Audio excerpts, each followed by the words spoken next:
Hi, everybody. Ian Bremmer here around your world in 180 seconds. I have your questions, as always, lined up on my phone, and we're ready to go. Number one, is Israel's UN ban a blow to peace efforts? If it was permanent, I'd say yes. As it is, I think we won't be talking about it in a few days. Look, obviously, on the back of these horrific terrorist attacks, everyone in Israel is on edge and more willing to lash out when they hear anything that sounds not 100% aligned with the message they want to hear. I'm empathetic to that, and I expect they're going to back away, especially because the Secretary General has been consistent in talking about how he has condemned Hamas terrorist attacks. Anyone can pick a sentence and cherry pick it for their purposes. That's what's happened here. I think it's unfortunate. The Global South will certainly align more with the SecGen, as they always do. But Antonio then doubled down and clarified his statement on Hamas all the way through. I think this will not be a big deal.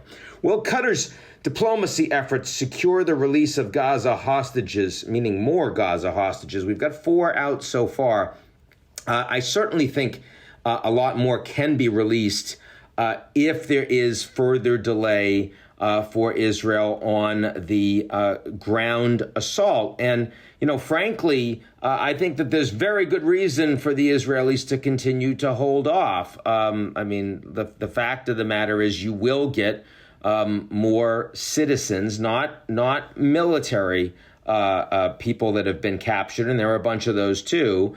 But I think, women, children, infirm, the aged, the willingness of Hamas to let them go, buy themselves time, get more international support as they do it, less condemnation, and work with the Qataris is probably pretty high. So I do think that that's going to happen, but I'd be very surprised if the Israelis are willing to wait for like a month before the invasion. It does feel to me increasingly soon. How will Erdogan's stance, Turkish president, on Hamas impact Turkey's standing with the Western world? Well, it's not new that Turkey has had, and Erdogan has had, warm relations with Hamas, supported Hamas, and certainly has not considered them a terrorist organization as the United States does.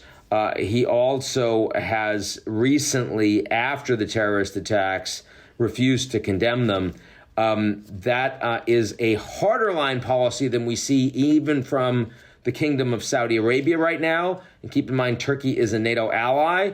On the other hand, they're now letting the Sweden vote go through the parliament. So, the fact is that Turkey has always been a NATO ally with challenges, and they're never 100% aligned with the United States and most of Europe on most things. And this continues to be the case. But let's be clear that unlike the Russian invasion of Ukraine, where the entire West was aligned on the Israel response to the Hamas terrorist attacks, the West is not fully aligned. And certainly most of the world opposes Israel's military bombings, the extent of the bombings, as well as the likely ground invasion. So in that regard, I think there's less to be seen here with Turkey's position. That's it for me, and I'll talk to y'all real soon.